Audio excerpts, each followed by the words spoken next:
5 things that I love about modern British pub food. I mean, I'll start with perfect pub lunch. It's always going to be a family-based thing. You don't need an occasion. It doesn't need to be celebratory. The idea of going out for a pub lunch for me, like a Sunday lunch, is just amazing. Always on a Sunday though, it's got to be roast beef.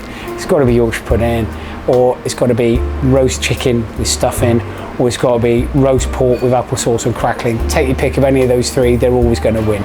So autumn ingredients for me, they're a really, really exciting time as a chef because we're very lucky in this country that we have 4 fairly defined seasons. And you have spring when the first spring vegetables come around, they're amazing. And summer, and you get that richer, deeper fruits and beautiful things like peas and broad beans and that. But as the nights draw in, there's that particular part where the clocks go back and everything starts becoming a bit darker and people want to put a fire on and wear a comfy jumper, and you start going, okay, this is where I want those root vegetables. So for me, things like turnip, swede and celeriac, those are like 3 vegetables that I absolutely adore. I think they're fantastic. They can become the star of the show. Like, you can roast them, make a big difference with them, spice them, and they take spicing really nicely. Also, they're very, very good at making soups. The soup is something that we don't necessarily associate with summertime, and you start, unless it's a chilled soup, but it's actually really nice to have something quite warming and hearty, particularly at lunchtime. So root vegetables, things like that. Slower cooked pieces of meat, so braises, so things like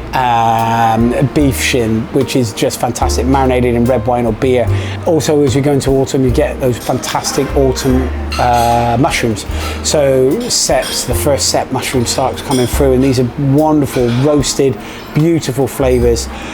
Really does start letting you know that those autumn months are most definitely here. 3 recipes from the new cookbook. A big section in snacks, so there's quite a few in there. Scotch egg is a really good one, but then do a sausage roll. 10 years ago it had just been a sausage roll.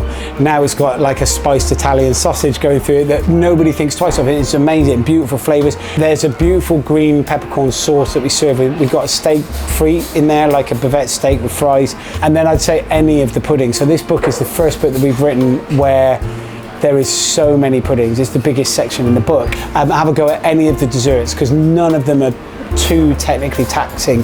They're all pretty hands-on and quite quick to make.